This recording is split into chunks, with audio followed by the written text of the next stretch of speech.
Here are the quarter 2 game releases from April to June.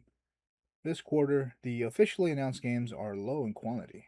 That being said, not every game that was announced or has an official release date is included in this list. However, anticipated games that already have large followings on Steam or made an impression on a recent direct or industry event have been included here. It's not quite a curated selection, but is certainly a filtered one.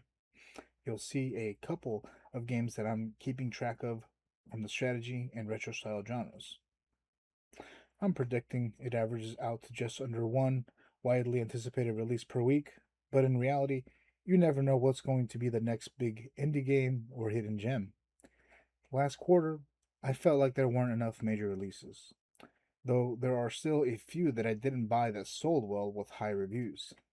I feel pretty good about the purchases I did make, but my summary for quarter one is that for the amount of games released, I was not interested in enough new games.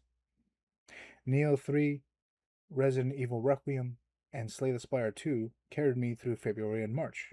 While I'm not as impressed with Crimson Desert, the main story is over 60 hours long, and the replayability is through the roof, something that most people view as a strength. I pre ordered all of these and bought Slay the Spire 2 on day one because my brothers recommended it. We'll see if quarter 2 can keep up with those releases. To me, it looks like more of the same sad trend where you see a certain quantity of games, yet the ones that actually matter and will be positively remembered are too few and far in between. Obviously, that is a bad sign for the video game industry, since this has been the trend since last year at least. Take a look at these games and check if there's anything that looks great. For me, it's all about consumer confidence, so if I'm not digging the gameplay trailers, reputation, or price, then I'll likely check what other people think about a game before I decide to purchase it. I've included a link in the description for the quarter 2 releases spreadsheet if you prefer to have that available. This is a calendar view of the upcoming releases from April to June 2026. The major releases that I see coming up is first Pokemon Champions on April 8th. It is published by Nintendo for Switch 1 and 2, and it is free to start. After that, the next week, April 16th, is Mouse PI for Hire. It is going to be sold for $29.99 on all the major platforms. First person shooter. That same day, Tamagotchi Life Living the Dream is released. For the Switch 1 and 2, it is a life/social sim, published and developed by Nintendo. List price $59.99. The week after that is Pragmata, released on all the major platforms. A new sci-fi adventure IP by Capcom. There's a demo available. My hype for this one is 45. The list price is $59.99. The week after that, April 30th, Saros is released on the PS5. It is an action game published by Sony Interactive Entertainment. It will sell for $69.99. Full price. There's a couple other games that release on that day, but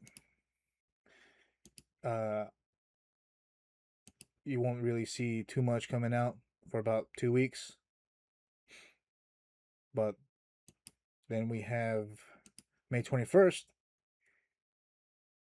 Yoshi and the Mysterious Book for the Switch 2. A side-scroller adventure, published and developed by Nintendo, sold for $59.99. That next day, May 22nd, Bubsy 4D is released on all the major platforms. An action-adventure game published by Atari. It is sold for $39.99. There's also, on May 22nd, the release of Lego Batman Legacy of the Dark Knight, released on all platforms. An action-adventure game published by Warner Brothers Games, sold for $69.99. The week after that On May 27th, 007 First Light is released on all major platforms, an action game by IO Interactive. It was delayed by 2 months. Price is $69.99. The week after that, June 5th, 2026, the Gothic 1 remake is released, published by THQ Nordic. There is a demo available for this. It is released on PS5, PC, and Xbox Series X. And then 2 weeks later, on June 18th, The Adventures of Elliot the Millennium Tales is released on all major platforms. An action RPG by Square Enix. There is a Switch 2 demo available for this. It's for $59.99 for the full release. Here are my highlights for a quarter two that may have some controversy, hype, or be a hidden gem. First is this one right here, The Adventures of Elliot the Millennium Tales. The graphics and aesthetic style look very good. I am interested to see if this will break the mold of super average JRPG experiences that have great graphics and animations, but lack innovation and excitement. My hype is a 72 out of 100, pretty much meaning I think people will like it and buy it, but will it take over? Probably not. Next is Lego Batman Legacy of the Dark Knight.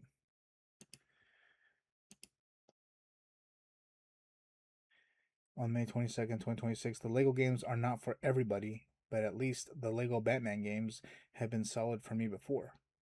This one seems to have a good story, non boring characters, colorful graphics, and what looks like fun combat. I don't think I'm going to buy this one. Honestly, if I put a hype level on there, it would be in the 70s because I think it'll be a pretty good game, but you know, it's a kids game. It's not for everybody, and it's full price, $70. So I think it'll be a solid game with high reviews, and it just won't have that many sold overall, but we'll see. The other one on May 21st, Yoshi and the Mysterious Book. So I've been a fan of the Yoshi game since Yoshi 64, and this looks like it'll be a really good game. Unfortunately, I don't have a Switch 2, so I am out of luck, but honestly, this game looks like it will live up to any level of hype and should have been available at launch. So I don't have a hype rating for this because I won't be able to buy it, but I think it'll be like one of the best games on the Switch. If you like Pokemon Pokopia, that game, some people think it's like the game of the year. And so this one I think will also be very good on the level of Donkey Kong Bonanza and higher. The the highest hype game, uh, meaning I think it'll have the most hype, but my own hype is separate. I put 78 for Pokemon Champions, the free to start game. A free Pokemon Coliseum upgrade focused on turn based stadium battles. Looks great, and you can't beat the price. Mobile versions for iOS and Android will also release. Easy hype generator for Nintendo. Nintendo is claiming that Pokemon can be brought over from past Pokemon series games and Pokemon Go by transferring from Pokemon Home. Asterisk, at the time of release, only select Pokemon will be available for use in Pokemon Champions. The Pokemon you'll be able to transfer to Pokemon Champions via Pokemon Home are limited to Pokemon that can appear in Pokemon Champions. So now the controversial games. Probably the most controversial one is the Gothic 1 remake. I put my hype level 22 out of 100 on this one. I was very unimpressed by the pacing and graphics of this game's demo. I had heard about the Gothic series decades ago and knew I could get it on GOG, but unfortunately, I never played the original. Consumer complaints about the watered down graphics and remake also gathered a lot of attention online. It uses Unreal Engine 5, and THQ Nordic's EU site lists the PC version at 49.99 euros. Yeah, 49 euros and 99 cents. The other controversial game, I think people are looking forward to this one, but I think it's controversial. It's Pragmata.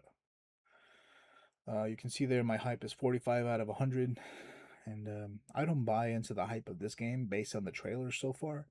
Capcom really wants this game to succeed, but what throws me off is they seem like they are trying too hard to make something different. Also, introducing AI into the story, even as an enemy, sounds like a bad idea because to really understand what AI is requires a lot of technical explanation. This pretty much never happens in video games, and the selling point is simply AI is evil. You are the good character. After playing the demo, I think the graphics look nice, but nothing else really stands out. Other people seem interested in this, but nobody knows how a new IP will be received until it's released. Next are the hidden gems. First one is Mouse PI for Hire.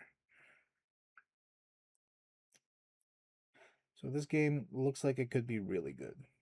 The reason my hype is so low is because the aesthetic is just not for me. Everything is so dark thematically and graphically. This game isn't for kids.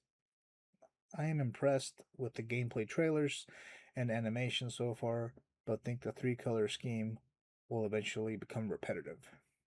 Other people seem to be looking forward to this even after a month delay, and I think the $30 price tag will work in their favor. So I think the price is going to be good, the game is going to be good, but it's not for me. I'm not going to buy this game unless it's like really, really good. You know, if people can change my mind, I'll buy it. Otherwise, I think it'll be good for certain people, not for everyone. The last hidden gem is Bubsy 4D on May 22nd. I played the demo and it looks like the Bubsy game I always wanted from my childhood. Also, it looks like it will be the first 3D Bubsy that is actually a fun platformer. Not expecting that much from this game, but I think people will like it.